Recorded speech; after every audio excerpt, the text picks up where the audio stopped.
আমরা আমাদের মা বোনদের ব্যাপারে, তাদের সিকিউরিটির ব্যাপারে আমরা খুবই অ্যাটেন্টিভ এবং আমরা বিশ্বাস করি যে মা বোনেরা আমাদেরকে এবার প্রধানত চয়েস করবে।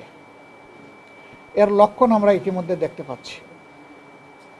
আমাদের বোনদের, মায়েদের নির্বাচনী প্রচারণায় বিভিন্ন জায়গায় বাধা দেওয়া হচ্ছে, এমনকি হেজাব খুলে নেওয়ার ঘটনাও ঘটেছে। ঘোষণা দেওয়া হয়েছে, এদের কাউকে দেখলে তোমরা ঠেকিয়ে দেবা। কোথাও বলা হয়েছে তাদেরকে তাড়িয়ে দেবা। মা বোন তো সবারই আছে। এই শব্দগুলা কেন? রাজনৈতিক দলের কাজ হচ্ছে সকল শ্রেণী পেশার বয়সের মানুষকে, লিঙ্গের মানুষকে সম্মান দেখানো। শুধু রাজনৈতিক কারণে আমরা কাউকে অপমান করার অধিকার রাখি না। মায়েরা তাদের মতো করে ডিসিশন নেবে, যেমন ভাইয়েরা তাদের মতো করে ডিসিশন নেবে। আমি তার ডিসিশন প্রক্রিয়ায় বাধা দেওয়ার কে?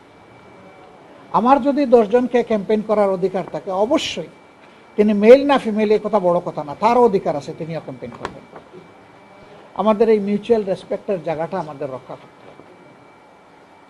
তো আমরা বিশ্বাস করি আগামীতে বাংলাদেশের জনগণ সঠিক সিদ্ধান্ত নেবে এবং তারা দেশকে নিরাপদ করার জন্য, দুর্নীতিমুক্ত করার জন্য, সুশাসন কায়েমের জন্য, ন্যায় ন্যায়ের বিচার নিশ্চিত করার জন্য, অর্থনৈতিক পুনর্বিন্যাস করে দেশকে এগিয়ে নেওয়ার জন্য তারা সঠিক সিদ্ধান্ত দিবে। জনগণের উপর আমাদের 100% আস্থা আছে।